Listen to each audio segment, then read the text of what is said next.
क्या अखिलेश यादव समझ नहीं पाए योगी का बटेंगे तो कटेंगे वाला नारा? क्यों बुरी तरीके से फेल हुआ अखिलेश का पीडीए फॉर्मूला? चलिए आपको इस रिपोर्ट के जरिए समझाते हैं।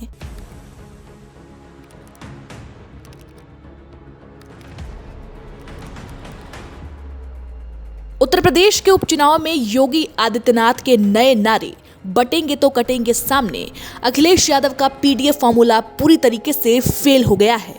योगी आदित्यनाथ का ये स्लोगन झारखंड में भले ही बेअसर रहा हो, लेकिन महाराष्ट्र में तो कमाल कर दिया। देखा जाए तो यूपी में अखिलेश यादव के साथ वही हुआ जो महाराष्ट्र में उद्धव ठाकरे के साथ। लोकसभा चुनाव के नतीजे ने अखिलेश यादव को अति आत्मविश्वास से भर दिया था। अति आत्मविश्वास को ही योगी आदित्यनाथ ने लोकसभा चुनाव में बीजेपी की हार की वजह बताया था। बहरहाल उपचुनाव में तो हिसाब बराबर हो गया। 2022 के यूपी विधानसभा चुनाव में समाजवादी पार्टी ने करहल, सीसामऊ, कटहरी और कुंदरकी सीटों पर जीत हासिल की थी। करहल से तो खुद अखिलेश यादव चुनाव जीते थे, लेकिन बाद में कन्नौज से वो लोकसभा पहुंच गए थे।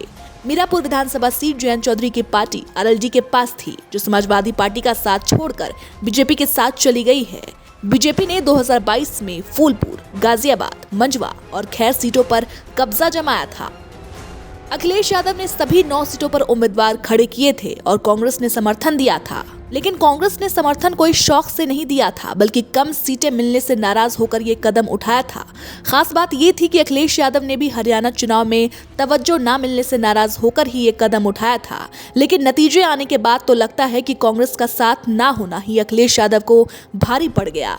वो पहले ही समझ गए होते कि बटेंगे तो कटेंगे, तो ये हाल होने से शायद बच सकते थे।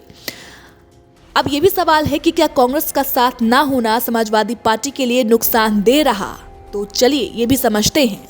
अखिलेश यादव और राहुल गांधी का साथ 2024 के लोकसभा चुनाव में पहली बार फायदे का सौदा साबित हुआ था। चुनाव नतीजों से ये भी साफ हो गया था कि अगर समाजवादी पार्टी और कांग्रेस मिलकर चुनाव लड़े और एक दूसरे के वोटों का ट्रांसफर सुनिश्चित कर पाए तो निश्चितता सफलता मिल सकती है।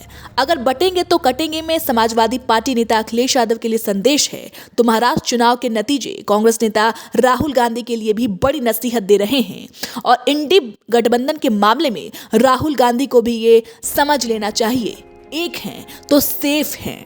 मुरादाबाद की कुंदरकी विधानसभा सीट का रिजल्ट भी कुछ खास इशारे कर रहा है। कुंदरकी में योगी आदित्यनाथ के बटेंगे तो कटेंगे नारे का ऐसा असर हुआ है कि 3 दशक बाद बीजेपी हार के दुख से उबर सकी है। बीजेपी उम्मीदवार ठाकुर रामवीर सिंह ने समाजवादी पार्टी के हाजी रिजवान को शिकस्त दे डाली है। हैरानी की बात यह है कि ये सब तब मुमकिन हुआ जब कुंदरकी में करीब 64% मुस्लिम आबादी है। अब तो ऐसा लगता है कि अगर कांग्रेस का साथ रहा होता तो समाजवादी पार्टी का ये हाल ना हुआ होता। करहल और सीसामऊ के नतीजे ने जैसे तैसे इज्जत बचाने की कोशिश की है। कुंदरकी अपवाद जरूर है, लेकिन समाजवादी पार्टी के काम परिवार और मुस्लिम वोट ही आया है।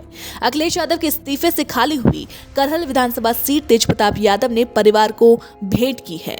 लेकिन उपचुनाव के नतीजे तो अलग ही दिखा रहे हैं, अखिलेश यादव के लिए भी और राहुल गांधी के लिए भी।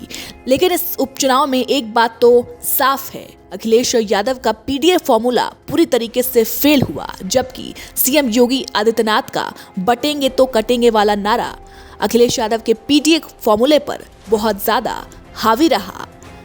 फिलहाल इस पूरी रिपोर्ट पर आपकी क्या राय है, हमें कमेंट कर जरूर बताएं।